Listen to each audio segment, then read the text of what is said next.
Linda, thank you so much for joining me on the Senior Group podcast today. How are you? I'm doing really well. Thank you so much for having me. I'm excited for this conversation. Yeah, me too. Like, I don't know, I'm always kind of like hopeful that people get as much joy out of listening to the episodes as I have talking to people because this is like it's just so cool. Like I'm meeting all these amazing people and like I hope anyone else except my mom is as excited as I am.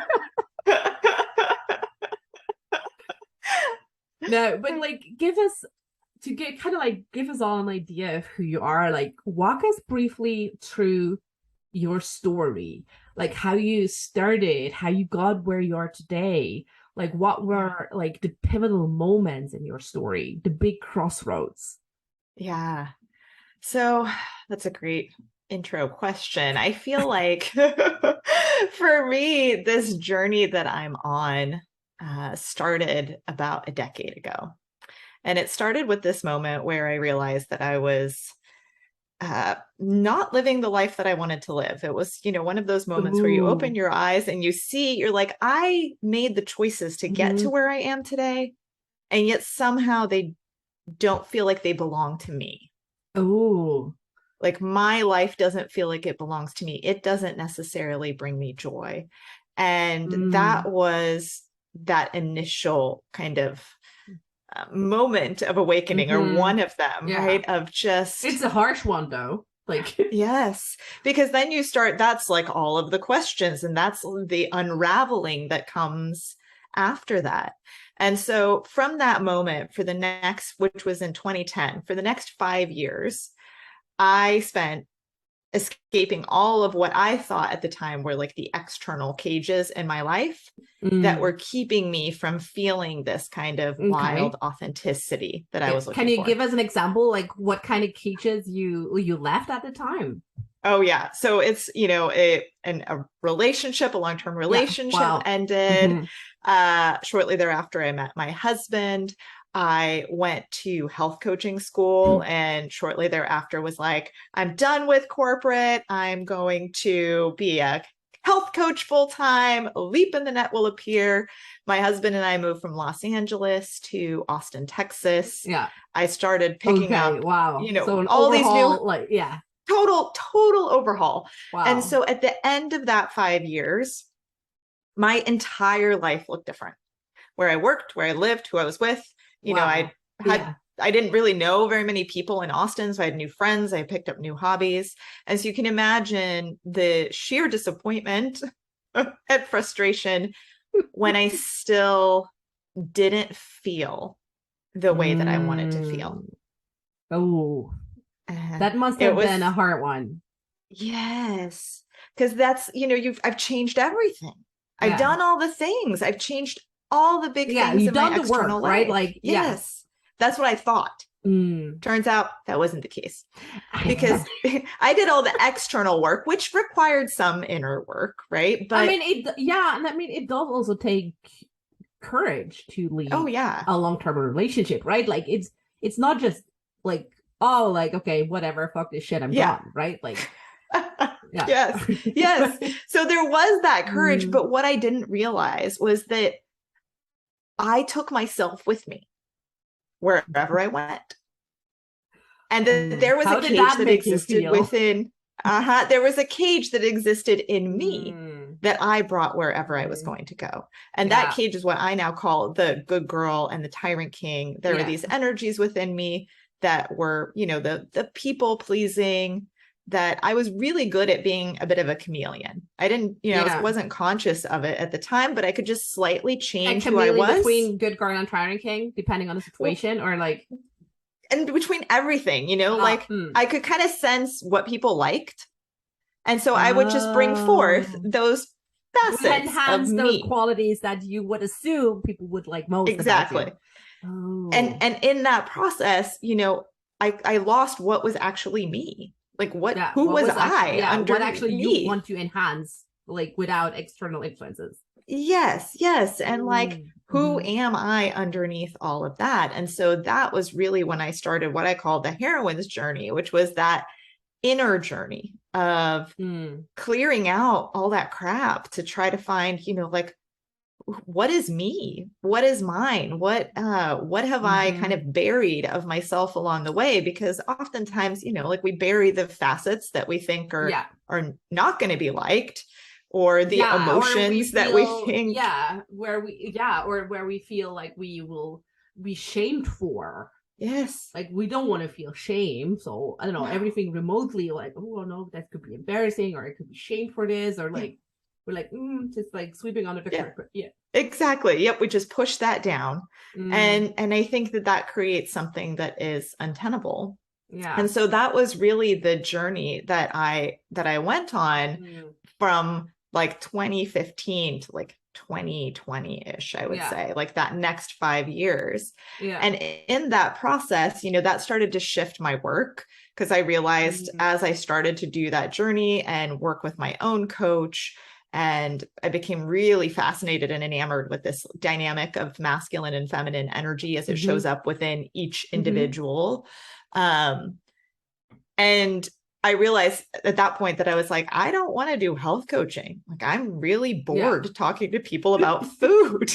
I was like, I don't want to talk about this. I'm like, it was, and nobody wanted to talk to me about food either. They wanted to talk to me about, that's the thing, their right? People relationships. come to you, you advertise for something, they come to you, and then they end up always talking about something else. You're like, wait. Oh yeah. That's interesting. Yeah. Yeah.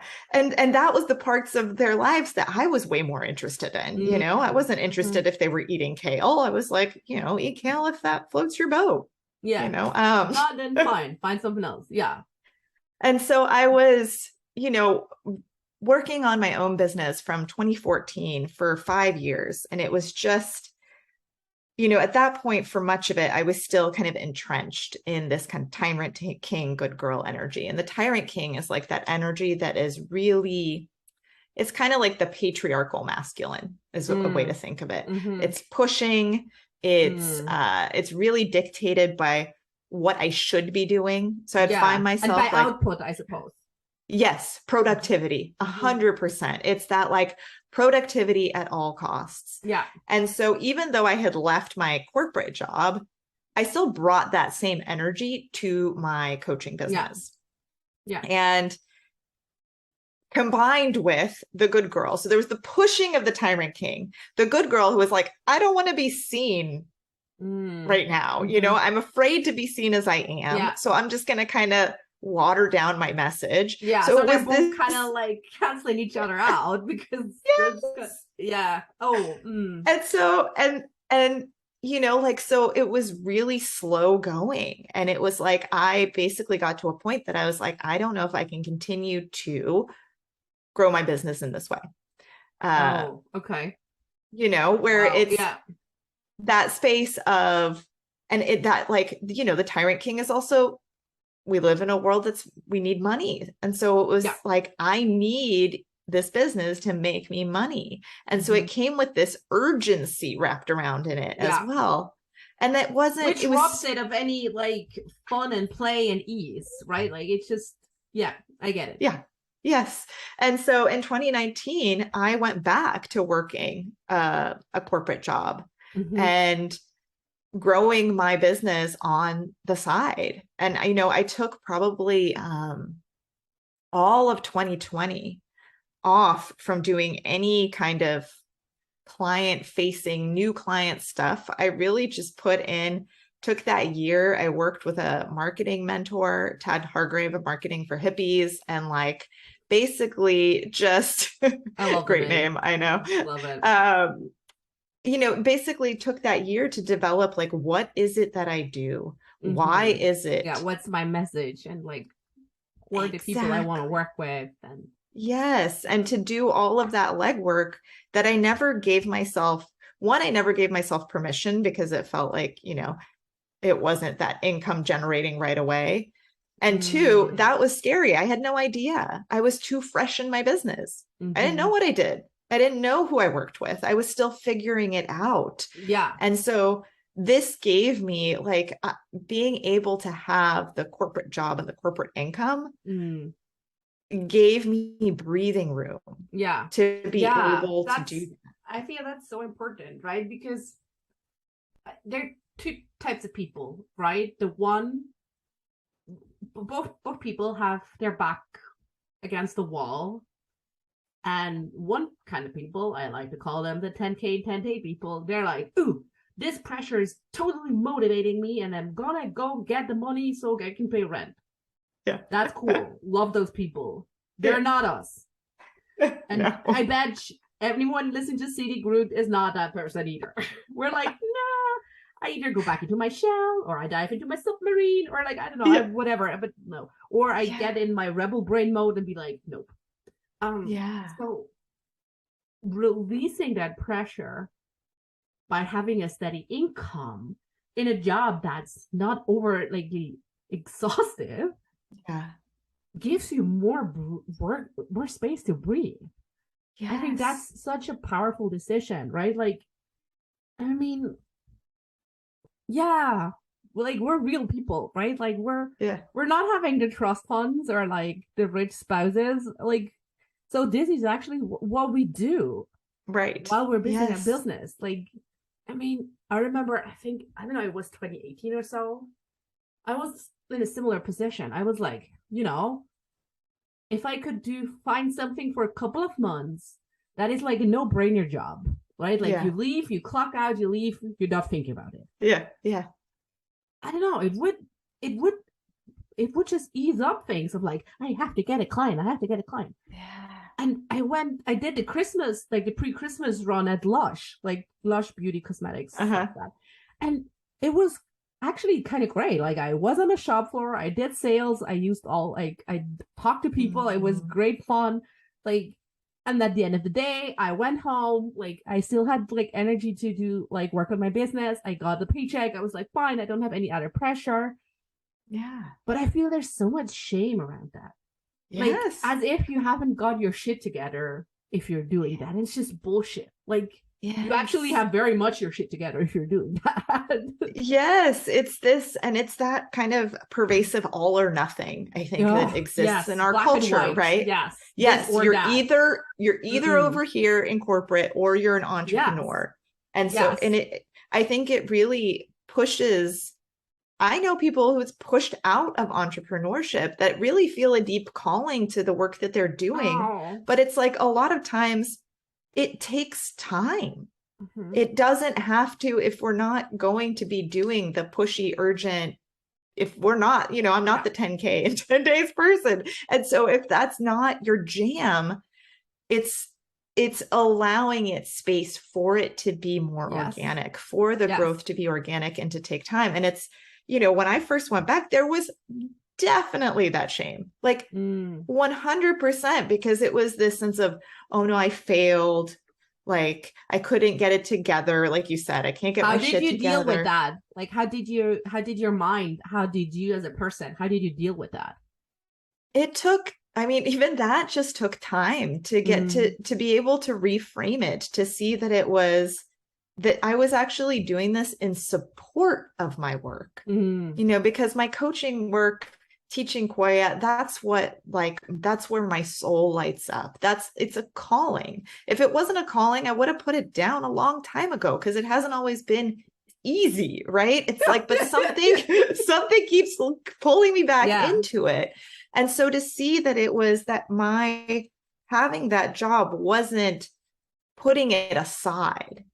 It was rather that it was allowing me to continue to do it in a way that I didn't have to burn myself out, that I could put the play and the creativity back in it, which for, I work with women and the wild soul, like that energy, like to be in that space with the urgent energy, like they just don't mix. It needs spaciousness. It will smell sour, I suppose. Like it's people. That's like, when you meet someone and you're like, I don't really know what, but something's off.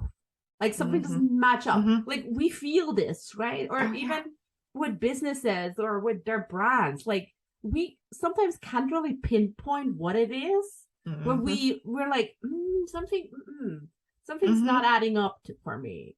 So I'm Yes. like, I'm gonna be cautious because something, Yes. yeah, It's like the energy and like, we live in animal bodies. So we pick up on yeah, energy. We pick up on that kind of instinctual level and that intuitive level. yeah, And like you said, we may not be able to identify it, but it's like there's some kind of disconnect between the energy that is happening and the words yeah. that are coming out.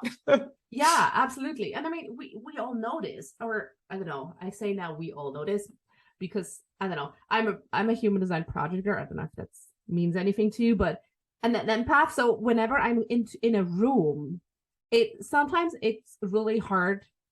It feels really hard to me to distinguish between what am I feeling and what is kind of like the collective energy of the room, right? Like so Mm-hmm. sometimes you get in a room and you're like, ooh, everyone is like, or when you're at the airport and everyone is like crazy, you starting to become crazy, like all stressed too, right? Because it's just the collective energy of the Yes. place is like seeping into you. Although you were super calm just a minute ago. Like Yes. so like that Yes. energetic thing, it is happening. And Yes. it's so interesting to be like, hey, yeah, like we have to be mindful of that, especially when you have a business that markets towards women who are sensitive of this, Yes. right? Like it's Yes. not gonna add up. And No. or even if you can convince those women, it probably would end up make you feel bad or something, like just something's not right. Like, what was I doing? Right. Well, yeah. And I think it's so much of it is creating a soft and sacred place to land. Yeah. And it's like if I'm in this like kind of, activated in a negative way space, it's really hard for me to hold that space and that container Mm. for my client who might have all of these different feelings and emotions and things happening. Yeah. Like it's really important for me to be in the center of myself so that I Oh can yes. Yeah. hold that space for them, which is, Yeah. part of my work that I offer. Yeah. Yeah. Yeah, that reminds me of an interesting conversation I had with a women coach, um and she was like, well, when we started working together, she was like, well, I was like, well, why now? Why me? Why now? And she was Mm-hmm. like, well, I want to take on more clients. Like I have like set this goal. I want to like increase like revenue streams. Like I want to have more clients. Like okay, cool. And then we got talking, and it became pretty clear pretty fast that she currently does not have enough capacity to take on new clients, right? Mm-hmm. Like we always think of like, okay, more clients, but how many Yes. clients, if you're truly being honest to yourself, like Uh-huh. how many different clients can you take on, not in numbers but in like energy, right? Yes. Like if you, Yes. especially if, I don't know, if you're having clients who are dealing with a lot of hard shit, Mm-hmm. that Mm-hmm. weighs more than a bubbly client. Like, I don't know. Mm-hmm. So Yes. you gotta also think of that. I think, and to kind of like keep that in balance for yourself as well. As you said, you gotta be in the right energy too. Yes. And that more isn't always better, right? That there Yeah. has to be that space of checking in, like you said, checking in with ourselves and Mm. our own energetic capacity and our bandwidth. And Yeah. yeah, Yeah, yeah. absolutely. But like checking in is such a good starting point for like another conversation. Like, I mean, yes, we all now like heard like to sit with our emotions and like to check in and to like allow emotions to surface, la la la, right? But Yeah, like yeah. that's one side of the coin. And like I feel step 2 and 3 are where we kind of like jump ship. Like step Mm, 2, like really trusting whatever is coming up, and then mm, step 3, like acting on that. I feel that's mm. where most of us jump ship, right? Because then shit Yeah. gets hard. Well, yeah, yeah. It's that, and I think with our emotions too, it's like we have to develop this relationship with them because we may not want to act on all of them. Some of them Yeah. we may want to, there, but we can have this capacity to develop a relationship with them, to reflect on them, to all of those pieces. And with intuition, when there's something that is like, that piece of what is bubbling up, like, I want to do this, there's something that's really coming forth from that space, that I think is where it gets difficult to, one, hear that voice clearly, because the voice of the good girl and the tyrant king will come in and usurp it, right? Or just smush it, because if we're in the good girl energy, our wants and needs are usually very far from the surface of what we are aware of, right? We're aware of everyone else, and we're very aware of what we're supposed to be doing, of how we are the responsible one, which is not a bad thing, right? It's just that when it comes at the cost to ourselves, that's when it starts to get murky. And so or like, maybe I'm wondering, like, how much of the good girl has led to you back when you were 28, of like realizing, oh shit, this is not actually, I know it's my life, but it's not actually what I wanted, right? Like, because we're all so deeply, like, people who grew up identifying as women, we've been all so conditioned of like almost taking care of others' needs before our own. So I'm just curious, how much of good girl energy did you identify when you were 28 and were like, shit, what's going on? I mean, I wouldn't have known it then. I just knew that I was like, this does not feel good, right? But looking back, I was like, yeah, that was what brought me to that point. Yeah. Because when we are in that energy, we do what we're supposed to do. We look for external validation of what's expected of us. And we're often very good at meeting and exceeding other people's expectations of who we're supposed to be.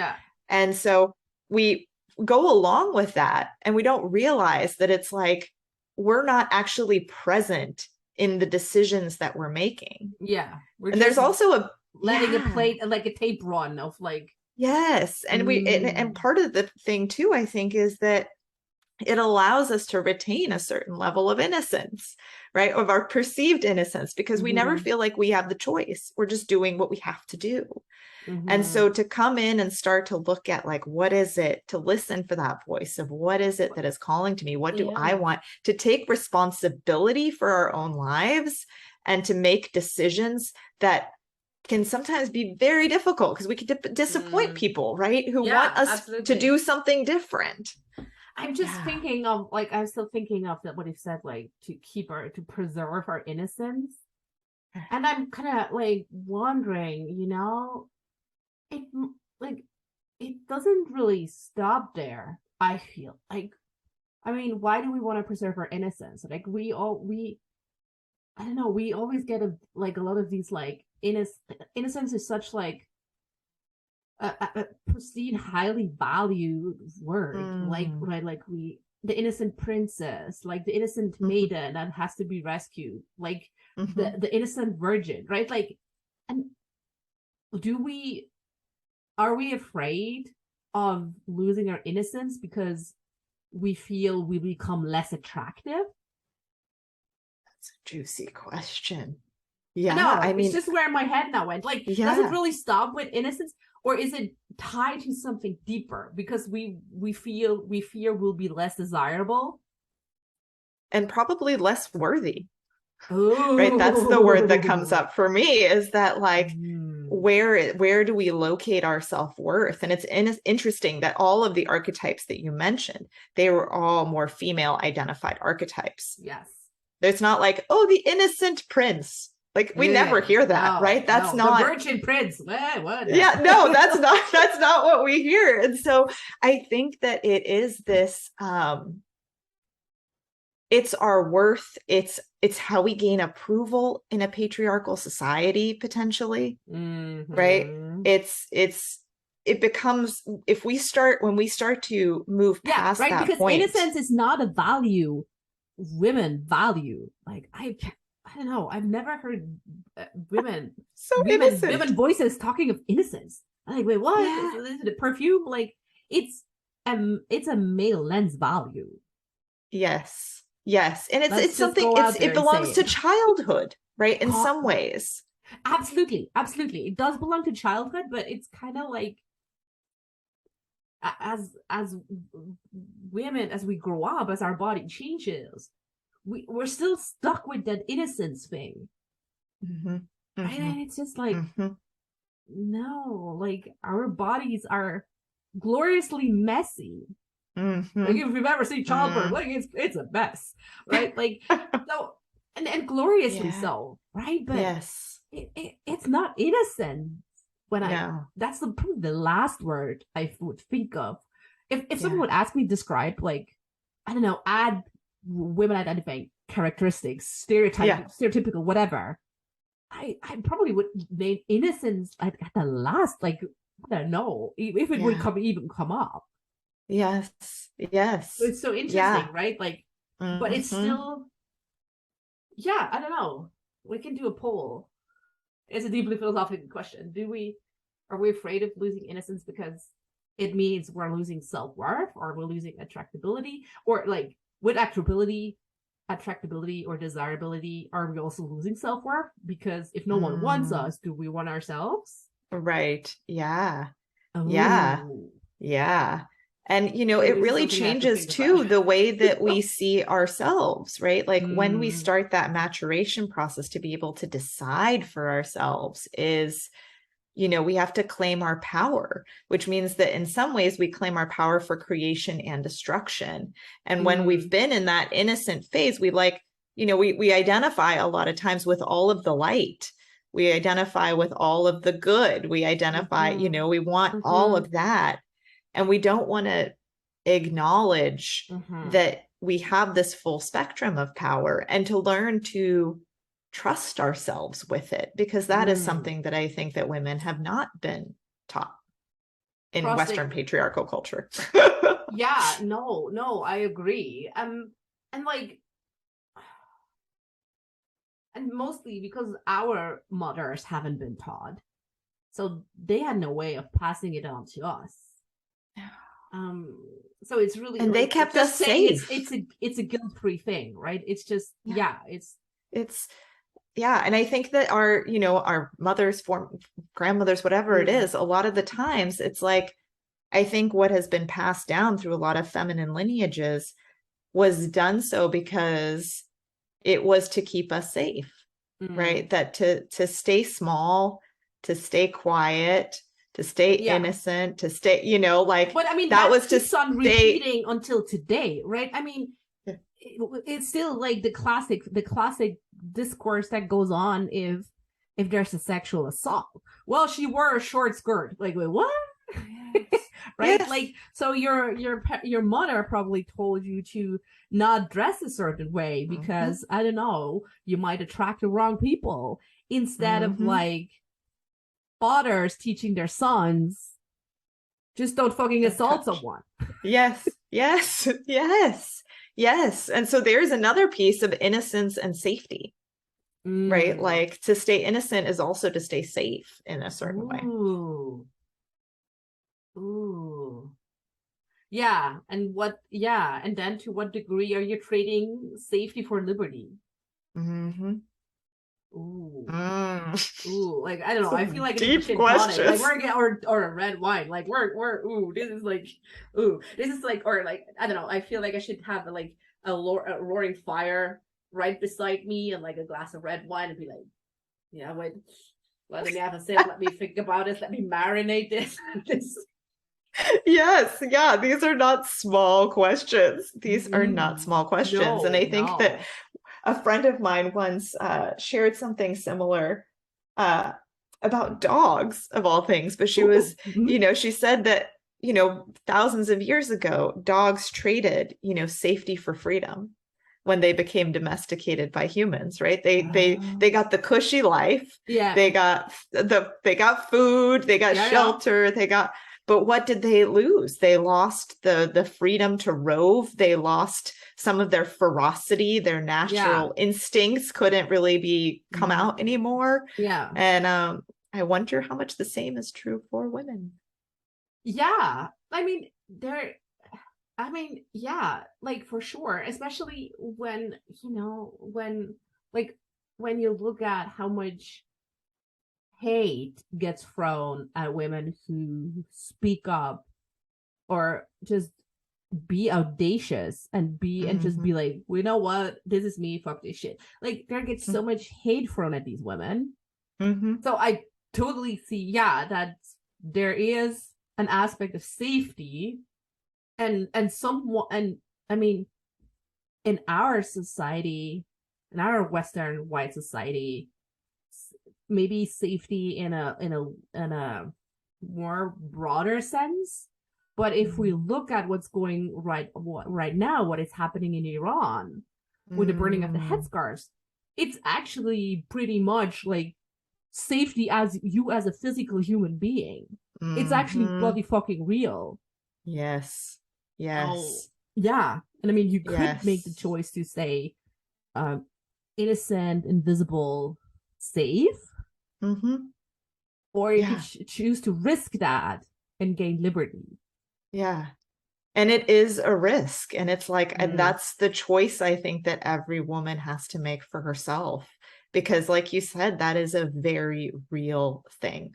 Like it's not it's not, at least in some parts of the world, and sometimes here, in the West as well, it's a very real question of safety versus liberty. Yeah, absolutely. Absolutely. And I want to look, and I mean, it's got to be looked at intersectionally, right? Like, I mean, we're two white women talking. So, yep. But yeah, no, absolutely. But, like, kind of like going back to, okay, it comes up, like, how did you learn to trust your own, like the rhythm of your own drums? Like how did you kind of like really start accepting, like first, like it all started right like with the awareness, okay, there is Good Girl and Tyrant King, like Good Girl showing up as people pleasing.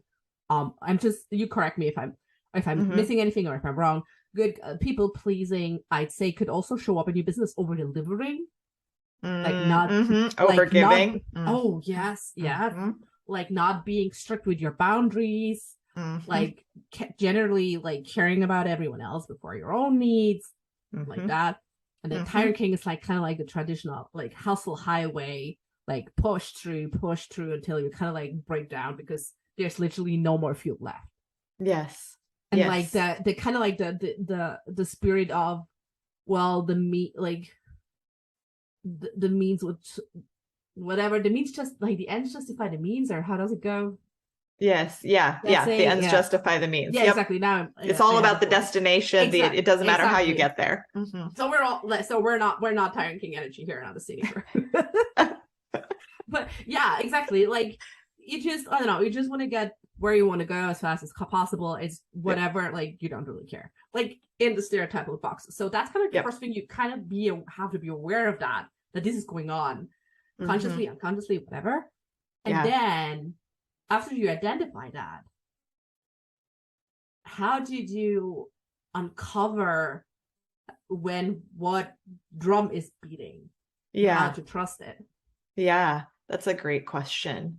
And I think that there were two main pieces for me that helped me to uncover it. One was working with my own coach and mentor, because sometimes we need someone else who's further along on the path and can hear what we are saying, but we can't even hear ourselves say. And also right, because it's like a mirror, so you see yourself reflected. Because there are parts you cannot see because you're too close, you have too many stories, you have and it's amazing, like little glimmers of soul just escape from someone's mouth.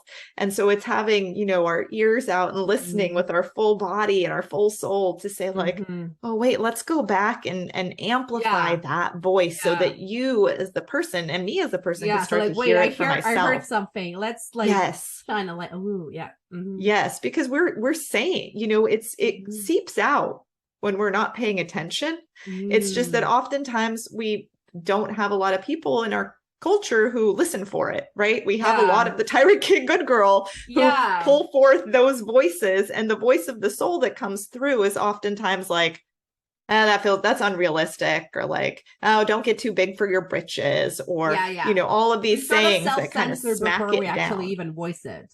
Yep, exactly. And so isn't it working with someone. Sorry, I caught it. Oh, yeah. But isn't, like you said, we don't have enough people who listen for it? Yes, I agree. But also, isn't it like that we don't have enough people, and I mean society as a whole, who facilitate spaces that feel safe enough for a voice, for like soul that wisdom to come out? Yes, 100%. Because I think a lot of people facilitate spaces from these other kinds of energies, right? The Tyrant King like energy, the intellect, and not necessarily like the instinct, the innate wisdom, space for emotion that sometimes, we have to come through first before, like, there's some truth to emotion, like, let's give it space to express so we can see what lives underneath it, and people get really uncomfortable with it. And so it just, there are some people who do really get uncomfortable with it. We're like, it's like, nope, there's no crying in this space, right? And so that I don't think it's very difficult. They're just like, okay, she's a woman, she's crying, okay, she's hysteric. Yeah, exactly, overly emotional. So I think that that's definitely part of it, is that, and so then our soul voice doesn't feel safe to come out, right? It doesn't,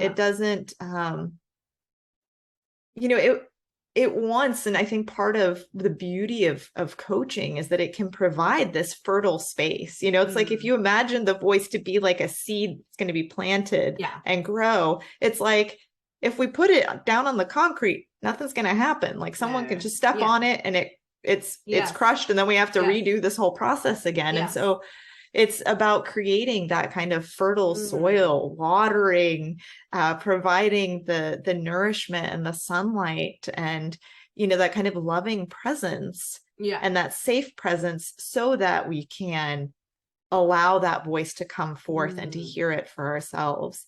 And the other piece that was huge for me was Koya, which is movement. And that was to help me, right, get out of my head, which is where those voices live, right? All of those other voices are very intellectual. They're very like up in the head solely. And not to, I think the mind offers beautiful gifts, and sometimes it can shut down, and, it can split us off from these other ways of knowing and feeling. And so through movement, it was started to heal this space within my mind body connection. And I started to be able to hear, one of the central tenets of Koya is that it doesn't matter what it looks like to anyone else. What matters is how it feels to you. Oh, I love that. Yes. And so if, as a rehabilitating good girl, where everything is what does it look like to other people, to start to have the felt experience and sensation in my body, to just have a space to turn towards this question of, what does this actually feel like to me? Like, what does this movement feel like in my body, rather than how can I perform for you? How can I look sexy and innocent at the same time? Yes, exactly. Yes. But instead it's like, oh, what actually feels good in my body? What feels true in my body? And then you begin to take that out of the dance space into your whole life. And you start to ask yourself this question of, like, if I cared less what it looked like to other people, and I cared more about what felt true for me, what choices would I make in my life then? Ooh. Do you want to share with me what kind of choices you made since you had that realization? What were like the kind of like the biggest choices you've made since kind of like discovering Koya and integrating that? That's a beautiful question. Well, I think going back to corporate was one of them, to kind of circle back, right? Because what it looked like to other people almost kept me from doing it, right? Except for what it felt like to me. I moved back to Dallas, Texas, which when I was younger was something I said I would never, ever do. And so, but there was something in me that was like, I want Yeah. to move back here. And it's these, sometimes it's small choices of like, how do I want to begin my day?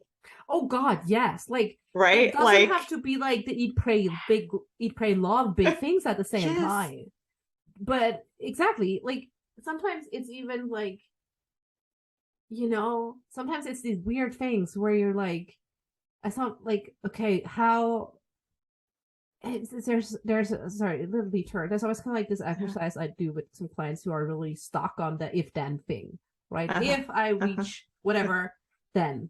And Yep. I'm like, okay, so let's do this exercise, right? Like you've reached the 100K month, the 100 whatever it is, you've reached it Yeah. all. You're whatever. You have the dream body, you have the dream life, you have everything, right? So now write down 20 things from the moment you get up until you go back to sleep. What you do, and Uh-huh. and usually like it's not the like right. It's not like the big things or like, oh, I would do like whatever. It's like, oh, I would get up and I would not look at my phone. I would do a breathing exercise for 5 minutes, or I would drink my water with a lemon slice in it, just because like I don't know, I fucking want to. I deserve it. And then I'm Yeah. like, okay, but this doesn't have anything to do with like you having 100K months. Just do Yes. that now, right? Yes. Oh my God, yes. It's like, why do we not give ourselves the permission? Yes. Right? It's like we have to earn our worth. We Oh, have to yeah. earn this life when like you said, it's like so often it's these small moments, these little shifts that are really that come from that space of what feels good to me, what feels true for Yes. me, right? Yes. What is like, Absolutely. what is the pace and the rhythm of movement through my day that feels delicious? And I love noticing the word like, delicious. Yes. yeah, why do we get into that like, but when for many of us, I think that's why I love the name of your podcast is like, we enjoy the scenic route, right? Like we Yeah. enjoy this kind of Yes. meandering, soulful, like where The there's, there's scenery and delightful, yeah, yes, delightful the surprises along the sunsets and the way. waterfalls and the Yes. yes, and Yeah. wearing your good clothes, because saving them up for some special opportunity doesn't is like pointless. Just wear them This is now or This donate was my them. Like life. This was my life. You literally, that exact thing was a huge fucking thing for me this year. I had a dress that I bought that I was like, I love this dress. And I realized I was like, what am I saving it for? Like, oh why does yes, joy have to be saved for a year from now when I have it? Like, I could just wear it to go to the coffee shop I and don't care. feel Go to great. Target in that dress. Like do whatever. Yes. Yes. It's like, Mm. that, and I think that's how we create this wild and enchanted life that I think that is really we're longing for and that is coming up for us, that we already have the answers of what that is. Yes. It's just listening to that voice and giving ourselves permission to do it now. Yeah, I love that. That's such a beautiful like note to end it. Like give yourself permission to do it now. Like whatever you've been saving up or holding on to for if then, fuck it. Just put the lemon in your water now. Wear the good dress to Target. Like go nuts, right? Like go wild. Like just do it now. I love that. Yes. Oh, this is good. Like, I don't know, there's nothing more to add like this. Or just like, amen. Like this is it. We're preached, we're served, we're like mic drop, we are out. On that note, bye. But before we actually mic drop and leave, you brought some for everyone listening, you brought something really, really cool with us. It's a training that helps you identifying your inner good girl, rebel, or tyrant king cage. Do you want to tell me quickly something about it? Yeah, so this is a video training that I think if these ideas or energies are new to you, just being able to name and identify them Yeah. without blame and shame Yes. and You'd rather know what's disgust. going on. Yes, Yeah. just to notice and to notice that it's like, oh, because so often we think it's like, oh, this is just who I am. And we don't Mm. realize that it's actually a learned thing, like a Yes. learned Oh, way yes. of being. Yes. Mm-hmm. And so to be able to give ourselves enough space to see when these patterns arise, to see that like how they might be impacting how we show up, and to know that there might be something else that is Mm. underneath them that is actually more true for Mm. you. Mm. That's what the intention of the training Oh, is. I love it. So okay, so if that felt if that read delicious to you, then check out the link in the show notes. And there's so yeah, I mean that's because you always need to start with assessing what is. That's the first Yeah. step. So Yep. I'm sure this video is going to be a brilliant first way into that. Mm. So I have one last question before I let you go, and this is always kind of like because I always need new materials. Mhm. What book are you currently reading? Oh my gosh, this is a great question. Okay, so I literally yesterday I read like a fiend. So I started The Secret Life of Plants. I have only read the Oh, introduction. that sounds very intriguing. The Secret And Life of then the Brand. last book I actually finished was Beauty by John O'Donohue. Oh, the true sources of compassion, serenity, and hope. Ooh, that sounds nice. Yeah, so that one Got it it. has some real beautiful pieces in there. And if my number one recommendation is either Women Who Run with the Wolves That's a good one. Yes. or Belonging by Toko Turner. Yeah, Belonging is the nice one. Or have you ever read Braiding Sweetgrass? Yes. Oh, Mm-hmm. I love that book. Mm-hmm. Yes. Yeah. Yes. Yeah, I don't know. We should probably, I don't know, stay tuned for the See Me Groot book club. Yes. I don't know. Clearly we have similar tastes. Maybe, I don't know, maybe that's coming down the road. Who knows? Oh, But hey, Linda, thank you so much for talking with me today on the Scenic Route. We went like left and right and up and beyond, like, and deep and like red wine deep, although we did not have red wine. What a pity. Thank you so much for being here. oh, thank you so much for having me. This was such a joy. I loved that we literally meandered, like our conversation was a scenic route in itself. Like, Yes. I loved it. Thank you so Thank much you for the so much. opportunity.